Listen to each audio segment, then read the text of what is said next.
नमस्कार, TV 27 news के इस खास कार्यक्रम मुद्दे की बात में आपका स्वागत है। मैं हूं आपके साथ आयुष्पाल। 2024 में लोकसभा चुनाव परिणाम आने के बाद संसद में राहुल गांधी ने बीजेपी से कहा था कि हम लोगों ने आपको अयोध्या में हराया है और 2027 में आपको गुजरात में भी हराएंगे। आप सभी को वो बयान याद होगा। राहुल गांधी के इसी बयान से साफ हो गया था कि वो बीजेपी के गुजरात मॉडल की धारणा को तोड़ना चाहते हैं। इसी के साथ साथ कांग्रेस ने, आपको बता दें, कांग्रेस में जान फूंकने के लिए 64 साल बाद पार्टी का 84वां अधिवेशन गुजरात के अहमदाबाद में हो रहा है। यह अधिवेशन 2 दिन 8 और 9 अप्रैल तक चलेगा। इससे पहले कांग्रेस का अधिवेशन 1961 में भावनगर में हुआ था। 8 अप्रैल को कार्यक्रम की शुरुआत कांग्रेस वर्किंग कमेटी की बैठक के साथ होगी। यह बैठक सरदार वल्लभ भाई पटेल राष्ट्रीय स्मारक में होगी। इसी के साथ साथ इसमें सीडब्ल्यूसी के सदस्यों के साथ साथ कांग्रेस शासित राज्यों के मुख्यमंत्री, प्रभारी, प्रदेश अध्यक्ष, नेता प्रतिपक्ष और अन्य वरिष्ठ नेता भी इसमें शामिल होने वाले हैं। तो वहीं 9 अप्रैल को मुख्य अधिवेशन होने वाला है।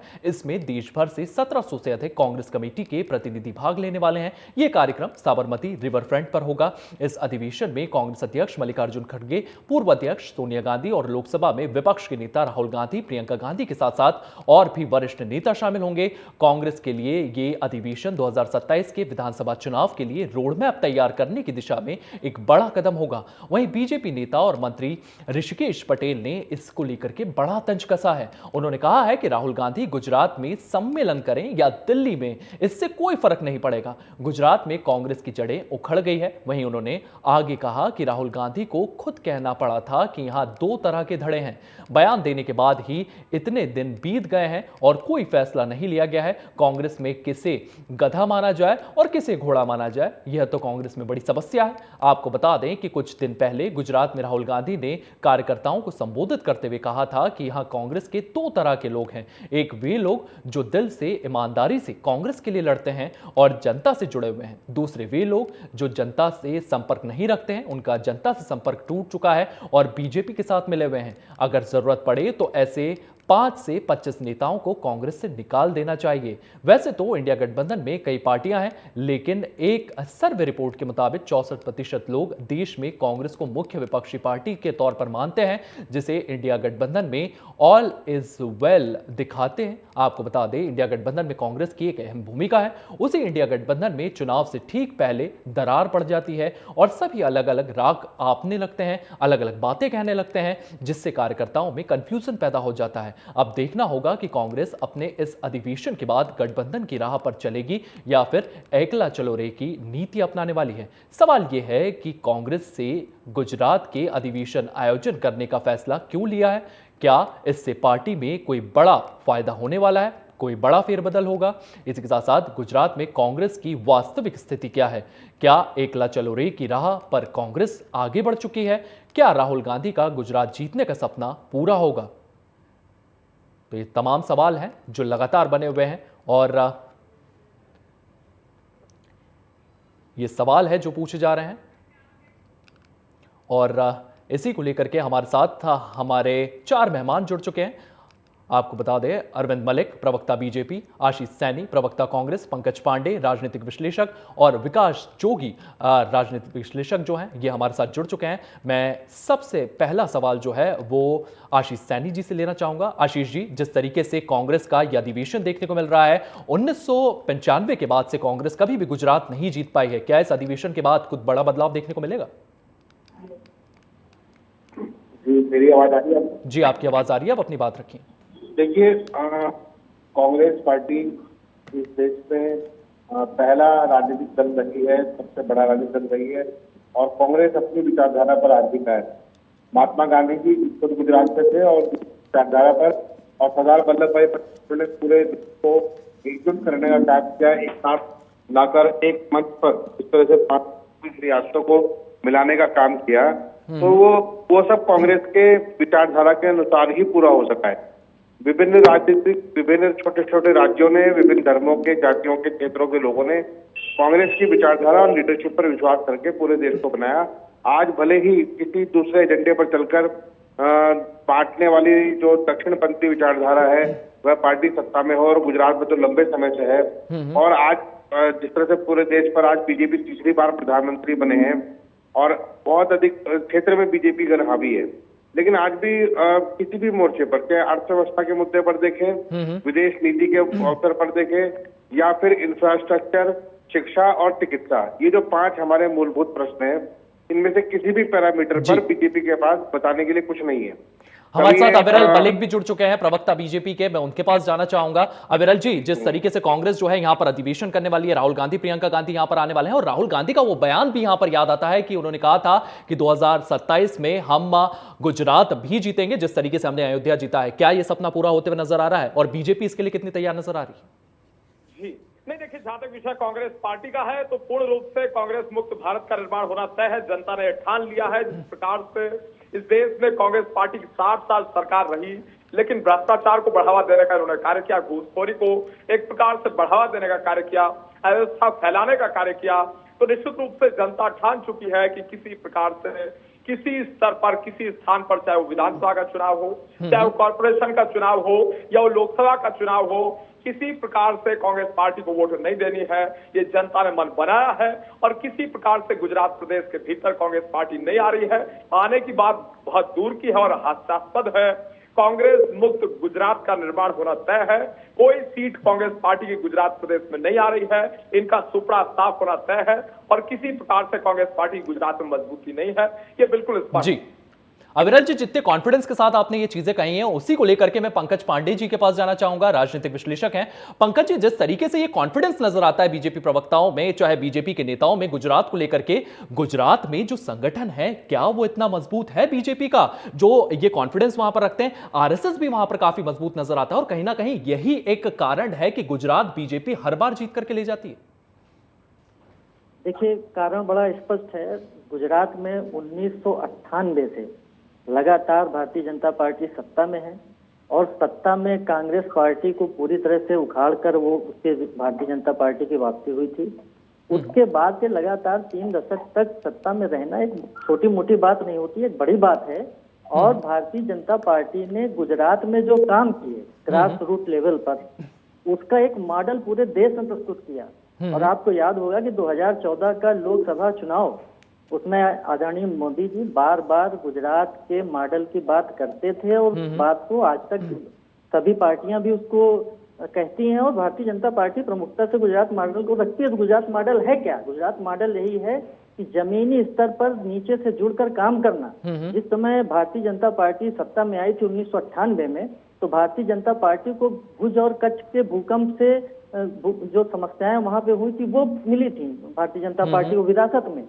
और उससे आगे बढ़ते हुए, गुजरात दंगों से आगे बढ़ते हुए, गोधरा कांड से आगे बढ़ते हुए, अपने आप को जमीनी स्तर पर काम करते हुए, मजबूत रखते हुए, अगर भारतीय जनता पार्टी 3 दशक से वहां पर शासन में है जी, तो निश्चित रूप से कॉन्फिडेंस तो होगा ही। और कॉन्फिडेंस का कारण है भारतीय जनता पार्टी का कार्यकर्ता और गुजरात से जुड़े उसके 2 बड़े नेता, आदरणीय मोदी जी और अमित शाह जी। जी, कहीं ना कहीं गुजरात में जिस तरीके से जनता वोट करती है, वो वोट करती है विकास के मुद्दे को लेकर के, वो वोट करती है कितना डेवलपमेंट आपने उनके राज्य में कराया गया है। और हमारे साथ विकास जोगी जी भी जुड़े हुए हैं, राजनीतिक विश्लेषक हैं। विकास जी, सबसे पहले मैं कोट करना चाहूंगा रतन टाटा को लेकर के, कि रतन टाटा जो है वो अपनी फैक्ट्री जो है बंगाल में डालना चाहते थे। बंगाल में उन्हें वो अपॉर्चुनिटीज मिली नहीं, वहां पर प्रदर्शन हुआ, और ममता बनर्जी भी उस प्रदर्शन में जुड़ी हुई थी, और वो फैक्ट्री आती है गुजरात में। गुजरात में वो फैक्ट्री लगती है, गुजरात में इंप्लॉयमेंट बढ़ता है, और गुजरात विकास की नए आयाम छूने लगता है। इसी के साथ साथ अगर हम बात करें तो अभी भी सेमीकंडक्टर इंडस्ट्री वहां पर आने वाली है। बड़ी बड़ी इंडस्ट्रीज जो है वो गुजरात की ओर अपना रुख करती हैं। गुजरात की पॉलिसीज जो है उनको सामने लाया जाता है कि बहुत आसान पॉलिसी होती है, एक पेपर वर्क में पूरा का पूरा काम हो जाता है। कहीं ना कहीं यही चीजें हैं जो गुजरात मॉडल को आगे लेकर के गई है, और कहीं ना कहीं बीजेपी के द्वारा जिस तरीके से सिस्टम बनाया गया है ये काफी फेवरेबल होता है। नहीं, जहां जहां बीजेपी की सरकार अच्छी स्थिति में रही है, अगर आप गुजरात की जैसे हम बात करें, रतन टाटा जी का आपने विषय रखा था कि रतन टाटा जी का जाने बंगाल में थे, गुजरात में सेटअप लगाया अपना। दूसरा सेमीकंडक्टर वाला विषय था।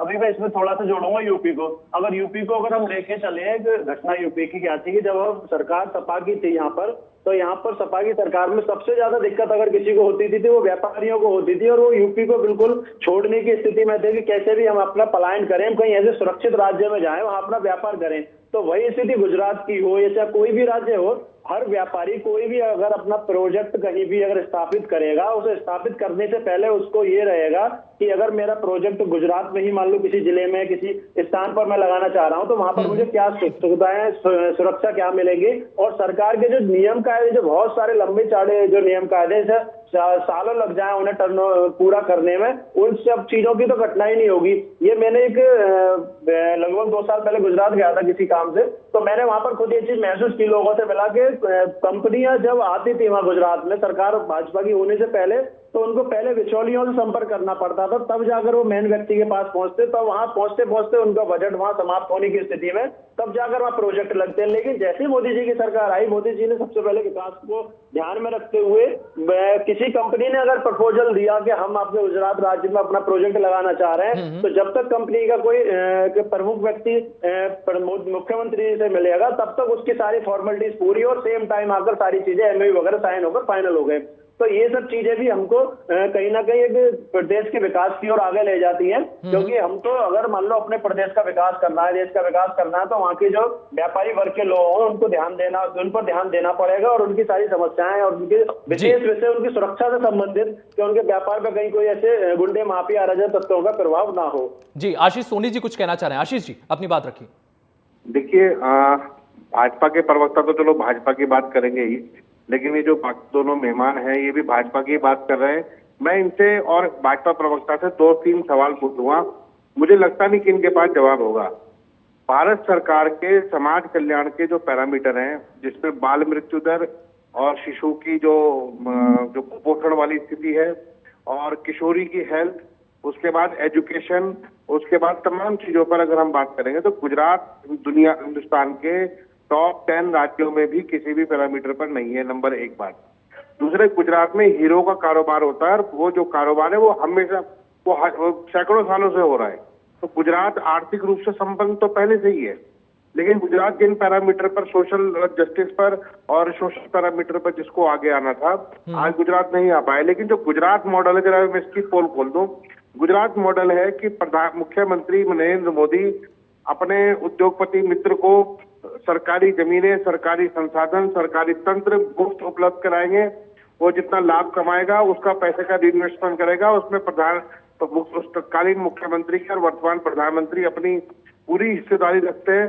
आशीष जी, ये तमाम चीजें जो है राहुल गांधी इसको उठा करके तमाम राज्यों में लेकर के जाते हैं। देखिए, आप एक बात सुन लीजिए, पहले सुन लीजिए। इन तमाम मुद्दों को लेकर के राहुल गांधी तमाम राज्यों में जाते हैं, वो इन बातों का जिक्र करते हैं, लेकिन पीएम मोदी जो है वो गुजरात मॉडल को सामने रखते हैं, और जनता गुजरात मॉडल को लेकर के वहां पर उन्हें वोट देती है। तो जनता से क्या कांग्रेस की कनेक्टिविटी नहीं है सर? जनता गुजरात मॉडल को नहीं रख रही है, आप रख रहे हैं। आप जब मेरी बात सुनेंगे नहीं, मेरे सवाल नहीं सुनेंगे। मैंने आपकी पूरी बात रखी है, आप अपनी बात रखिए। जी, आप अपनी पूरी बात मेरी बात काट दी ना एकदम से। आप अपनी पूरी बात रखिए। मैंने कहा गुजरात मॉडल लूट, सरकारी लूट का मॉडल है। सबसे अधिक लुटेरे अगर भागे हैं तो गुजरात से भागे हैं 10-11 साल की सरकार में। उसके बाद मैंने कहा कि समाज कल्याण के, सोशल जस्टिस के पैरामीटर पर टॉप 10 राज्यों में भी नहीं है। तीसरी बात सुन लीजिए, पहले गुजरात से बहुत सारे संत आया करते थे, आसाराम बापू टाइप के, पूरे देश में घूम घूम कर, खासकर हिंदी भाषी राज्यों में, उन्होंने जिस तरीके से एक अपना एजेंडा सेट किया और अपने मतदाताओं को बीजेपी के वोट करने के लिए, राम कथा में भगवान राम का प्रसंग चल रहा है, रोक रोक कर बीजेपी के लिए वोट मांगी है। इन्होंने बीजेपी का वो मॉडल खड़ा किया जिसमें हिंदुत्व की प्रयोगशाला गुजरात और मध्य प्रदेश को बनाया गया सबसे पहले, और इन्होंने वही जहर आज पूरे देश में घोल रखा है। अब मैं जवाब ले लेता हूँ। नहीं, अरे अब मेरा सवाल तो जी, अब दूसरे के पास भी जाऊंगा ना सर, मैं उनकी तो बात रखने दीजिए। चले जाना, आप घबराते क्यों हैं? आप मत घबराइए। मैं अविरल जी से जवाब ले लेता हूँ पहले आपकी बात का। अविरल जी, आप अपना जवाब रखिए। ये हिंदुत्व से पेट में दर्द आखिर क्यों है? आखिर कांग्रेस पार्टी, इंडी गठबंधन, समाजवादी पार्टी, तृणमूल कांग्रेस, आम आदमी party, NCP, Sharad Pawar, Shiv Sena, UBT, सबको पेट में दर्द आखिर क्यों है हिंदुत्व के नाम से? चलिए मैं उत्तर देता हूँ। देखिए, इन्होंने बात की हिंदुत्व की, और हिंदुत्व की एक प्रकार से प्रयोगशाला की इन्होंने बात की, तो इस विषय पर इन्हें स्पष्टीकरण देना चाहिए।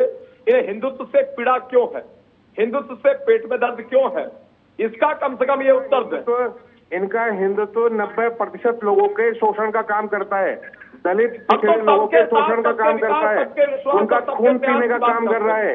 हमको जय जवान नशे जय किसान जय ये विज्ञान नशे और का जय काम अनुसंधान की बात 20,000 किलो हम तो एक भारत और कुंटल श्रेष्ठ भारत की बात हर करते हैं। महीने ड्रग हम तो गुजरात गरीब आ पीड़ित रही है, शोषित उसका वंचित जवाब दलित देंगे। आदिवासी महिला ये युवा बताएंगे ना बेरोजगार गुजरात में सबकी शराब बात कौन करते बेच रहा है? हम तो दो जीरो सवालों का टॉलरेंस जवाब की दीजिए ना। पॉलिसी की बात करते हैं। गुजरात में करप्शन शराब के कौन बेच प्रति। रहा है? गुजरात में ड्रग्स कौन बेच रहा है? जरा बताइए। आशीष जी, 30,000 कुंटल ड्रग्स आपने हर महीने बीच में कहाँ मुझे खप रही ठप किया। है? ये लॉरेंस बिश्नोई के रिश्तेदार ये गुजरात मॉडल की बात करेंगे। 60 साल में आपने क्या किया? 60 साल की अरे आपकी आप सरकार 30 केंद्र में साल क्या से कर है, रही उसका थी? जवाब दीजिए। और सवाल 60 आपसे साल पूछा की जा आपकी रहा सरकार ने है। देश की सत्ता में आप बैठे हैं, जरा जवाब दीजिए। घोटाले पे आप आदत बात कर डालिए ना। लीजिए। ये चुटकुले में भाषण घोटाले पढ़ना पे बहुत बात आसान करिए। है। आप आज काम का आप सारे बात करिए। कॉन्फिडेंस की हवा निकल जाती है एक नेशनल सवाल हेराल्ड पूछते ही। घोटाले पे आप बात करिए। सारे कॉन्फिडेंस की फूक निकल जाती है एक सवाल पूछते ही। बताइए 20,000 नहीं, कुंटल सुन ड्रग्स लीजिए। और शराब कौन बेच रहा है सुन गुजरात लीजिए, में? जहाँ तक विषय लोकतंत्र का अरे सुना लोकतंत्र की दीजिए, हत्या जवाब आपने दीजिए की। ना। जवाब संविधान दीजिए, की जवाब हत्या नहीं है, आपने छोड़ की। दीजिए। ये राशन कार्ड संविधान मत के दिखाइए आधार पे मुझे। आप नहीं चलते हैं। इसका तो आप संविधान इस्तेमाल की जानते भी हत्या नहीं है। करने का कृत्य इसका आप पहला लोग पन्ना करते पढ़ हैं। लीजिए।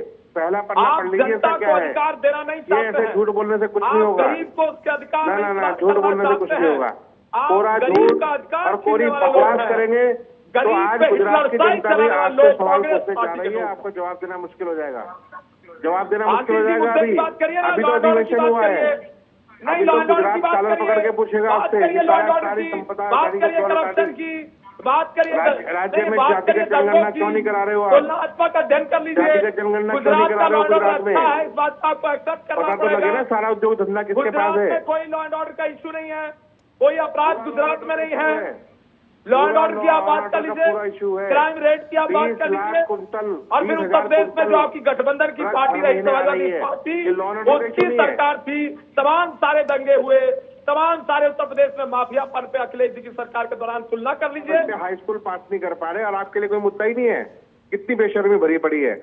सारा गुजरात पलायन कर गया अमेरिका और इंग्लैंड में। आपके लिए कोई इशू ही नहीं है। आशीष जी, अगर हम बात करें सबसे ज्यादा अर्निंग को लेकर के बात कर लेते हैं कि सबसे ज्यादा रेवेन्यू किस राज्य से आता है, तो उसमें महाराष्ट्र आता है, उत्तर प्रदेश आता है और गुजरात आता है। तो गुजरात में भी कमाई तो हो रही है ना सर, वहां से रेवेन्यू तो जनरेट हो रहा है ना। अगर आप इकोनॉमी की बात करें तो गुजरात से भी काफी रेवेन्यू सामने आ रहा है, महाराष्ट्र से रेवेन्यू सामने आ रहा है, उत्तर प्रदेश से रेवेन्यू सामने आ रहा है। कांग्रेस का ऐसा एक राज्य बताइए जहां से रेवेन्यू मिल रहा हो सर इतना। गुजरात रेवेन्यू के मामले में कौन से नंबर पर है? बैंकों में खाते नहीं खुलवा पाए गुजरात थे, रेवेन्यू शौचालय बनवा नहीं क्या आप पाए थे, कर्नाटका मॉडल सामने रख सकते बनवा नहीं पाए थे। हैं? क्या आप नहीं, हिमाचल हमने मॉडल बैंक- सामने रख सकते हैं? उनके पास तो गुजरात मॉडल है, आपके पास क्या आपने है? बैंकों के खाते खोलकर चेकबुक से लेकर बैलेंस तक के पैसे काट लिए। आप तो लोगों की जेब काटने का काम कर रहे हैं बैंक खाते खोलकर। आपने उनके अकाउंट से पासबुक तक के पैसे काट रहे हो, पासबुक प्रिंट कराने के पैसे काट रहे हो। इकोनॉमी पर आ जाइए ना। कल 3,000 पॉइंट मार्केट गिरा है, सेंसेक्स गिरा है, जब जवाब दे दीजिए। आप औरंगजेब की कब्र में घुसे रहे, जरा बताइए ना 3,000 पॉइंट मार्केट क्यों गिर गया है? ही नहीं है। आपके फॉर्मर मिनिस्टर ऑफ फाइनेंस थे पी चिदम्बरम साहब, former prime minister of India थे लेट मनमोहन सिंह जी। मनमोहन सिंह 11 साल से सत्ता में है महाराज, उसका जवाब दे दीजिए पहले। ये बेवकूफों वाली बात मत कीजिए। सत्ता में हो आप, जवाब देना आता भी नहीं आता, या खाली नागपुर से आए हुए चुटकुले सुनाने में लगे हो। मुद्दे की बात करिए, ये तथ्यों के आधार नागपुर पे के करिए, चुटकुले पढ़ के सुना आ रहे हो क्या? करिए, होमवर्क करके आ करिए, और यहाँ गलत आप भाषा का करके प्रयोग आइए, मत करिए। पहले पूछ के आइए। ये बीजेपी गलत भाषा का आपको प्रयोग मत भेजा है करिए। और ये बैंकों में पकड़ी खाते आप खुलवा नहीं पाए थे, क्या कर रहे थे? आप तो ड्रग्स खाते बैठे हो ना यहाँ पर, ड्रग्स चार्ज कर बैठे हो। हमने चार्ज नहीं लगाया मिनिमम बैलेंस का, मिनिमम बैलेंस का चार्ज नहीं काटा किसी से, क्या कर रहे थे? किसी व्यक्ति से मिनिमम बैलेंस का चार्ज नहीं काटा, किसी के चेकबुक के पैसे नहीं काटे, बैंक में मैसेज भेजने के पैसे नहीं काटे हमने, बैंकों में खाते खुलवा कर लूटने का काम नहीं किया। आपके सारे रिश्तेदार नीरव मोदी में सारे पैसे लेकर भाग गए। आप उनका बताइए ना। लॉ एंड ऑर्डर बता रहे हैं मुझे कहानी। सुन लीजिए, ये लॉ एंड ऑर्डर का इशू नहीं है कि हजारों करोड़ रुपए लेके भाग गया बैंकों के। नहीं, मैं नहीं बोलूंगा। हजारों करोड़ रुपए लेके भाग गए आपके रिश्तेदार। शांति के साथ बैठे, जब मैं जवाब दूंगा। और राहुल गांधी पर झूठा मुकदमा दर्ज करेंगे। पानी शर्म नहीं आती आपको? बीपीआई हो जाएगा। राहुल गांधी पर झूठा मुकदमा दर्ज बीपीआई हो करेंगे जाएगा। और यहाँ पर दांत फाड़ोगे बैठ के कि हमने सरकार चलाई है। एक गिलास क्या पानी सरकार पी लो, चला रहे हैं शांति से गुजरात बैठ में? जाओ। एक पैरामीटर पे आप प्रॉफिट, एक पैरामीटर पे भी टॉप 10 में नहीं है। आप नेशनल न्यूज चैनल में आप बैठे हुए केवल कंटिन्यू बोले जा रहे हैं, अदानी बोले के जा रहे हैं, फोटो बोले जा रहे दिखाकर हैं, गुजरात तैयार चला नहीं रहे है। हैं। शौचालय आपने गुजरात नहीं पर बात बनवाए, हो रही ना, गुजरात में पक्के अधिवेशन हो रहा है मकान तो आप आपने नहीं गुजरात दिए। पर बोलिए ना। घोटाले आप लोगों ने किए और धमका हमें रहे। नहीं घोटाले आप आपने आपके किए लोग और क्यों रहे हमें हैं फिर? धमका रहे। हमें धमका आपके रहे लोग हैं क्यों भाग रहे हैं ये बताइए ना। घोटाले करके हमें डांटेंगे आपके लोग क्यों भाग रहे हैं मुझे सिर्फ इतना बताइए। और बैंकों में खाते नहीं मेहुल खुलवा पाए, चोकसी और अडानी नीरव के साथ मोदी क्यों गठबंधन भागे में बैठे हैं। ललित मोदी क्यों भागे हैं ये अरे बताइए। अडानी के साथ गठबंधन में अगर बैठे हैं आप घोटाले लोग। हमने किए हैं तो भाग आपके तेलंगाना लोग की क्यों आपकी रहे हैं। सरकार ने गठबंधन कर कितनी बड़ी झूठ बोल रहे हैं साहब खुलेआम बेशर्मी के साथ। मतलब घोटाले हम कर रहे हैं, तेलंगाना की भाग आपकी आप लोग सरकार रहे हैं। ने क्या बात कर दी। आप लोग क्यों भाग रहे हैं फिर अपना घर छोड़कर। तेलंगाना की और आपकी गुजरात सरकार ने में गठबंधन कर रखा है शराब अडानी बेच के कौन रहा साथ। है। गुजरात में शराब बेच कौन रहा है। नहीं गुजरात में MOU शराब कौन साइन बेच कर रहा है ये रखा है। बताइए जरा पहले। तेलंगाना ये नहीं की आपकी बताएंगे सरकार ने कि अडानी के बैंकों को साथ लूट जी लिया, हमारे हमारे साथ हमारे दो ऊपर चले राजनीतिक गया है। विश्लेषक जो है वो भी जुड़े हुए हैं, मैं उनके पास आपको लिए चलता हूं। पंकज पांडे जी के पास लिए चलता हूं। पंकज पांडे जी, जिस तरीके से यहां पर चर्चा चल रही है, बीजेपी के पास गुजरात मॉडल है और कहीं ना कहीं बीजेपी ने पूरे देश में गुजरात मॉडल को रखा है और रखने के बाद लोगों का एक सकारात्मक उनकी तरफ प्रभाव भी पड़ा है। लोगों ने वोट दिए हैं, चाहे छत्तीसगढ़ हो, मध्य प्रदेश की हम बात कर लें और तमाम राज्यों की बात करें, सिलसिलेवार तरीके से बीजेपी वहां पर जीती है। दिल्ली की बात करें, दिल्ली वहां पर जीतती है, दिल्ली में बीजेपी जीतती है। और जिस तरीके से ये सपना देखा जा रहा है कि 2027 में हम गुजरात जीतेंगे, क्या उतना परफेक्टली कांग्रेस वहां पर स्थापित अपने आप को कर पाएगी? क्या कार्यकर्ताओं को एकजुट कर पाएगी? जी निश्चित रूप से सबसे पहले मैं एक बात कहना चाहता हूं कि अभी आपने देखा कांग्रेस प्रवक्ता जिस तरह से बोल रहे थे और भाजपा प्रवक्ता उत्तर दे रहे थे। कांग्रेस के पैरों के नीचे से जमीन खिसक चुकी है, न केवल गुजरात में बल्कि देश के एक बड़े भूभाग में। और कांग्रेस प्रवक्ता अभी जो प्रश्न पूछ रहे थे, ये प्रश्न जब देखिए रनिंग कमेंट्री न करिए बीच में, रनिंग कमेंट्री बीच में न करिए, मर्यादा का पालन करिए। जो आप लोग करते नहीं है, जो आप लोग करते नहीं है ना, आप लोगों से अपेक्षा है।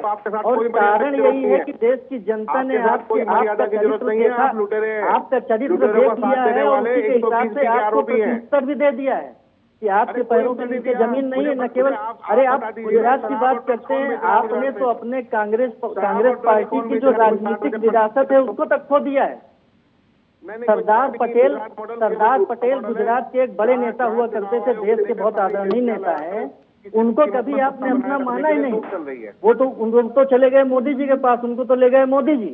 और जहां तक महात्मा गांधी की बात है, जिनके नाम का आपने सदा उपयोग किया, हमेशा उपयोग किया, वो भी भाजपा के पास चले गए। तो आपके पास बचा क्या? आपके पास बचा क्या? और आपका जो चरित्र है और आपकी जो भाषा है, इसको पूरा देश देख रहा है और आपको उत्तर देख रहा है। आपके प्रवक्ता पवन खेड़ा को कहना पड़ता है कि कांग्रेस पार्टी ने बड़ी मेहनत से भारत को स्वतंत्रता दिलाई। क्या भारत को स्वतंत्रता कांग्रेस पार्टी ने बड़ी मेहनत से दिलाई? प्रेस की बिजली काट दी थी, प्रेस की बिजली काट दी थी। और हमें उनकी जरूरत भी नहीं है, हमें उनकी जरूरत भी नहीं है गोदी में बैठने वाले। अविरल मालिक जी कुछ कहना चाह रहे हैं? अविरल जी आप अपनी बात रखिए। नहीं देखिए, आशीष सैनी जी जिस प्रकार से राजनीतिक विश्लेषक का अपमान करने का प्रयास कर रहे हैं, दुखद है और निंदनीय है। करूंगा, लोकतंत्र में अगर चोरों का साथ देंगे तो बिल्कुल करूंगा। मेहुल चोकसी का नाम लेकर शर्म आती है क्या?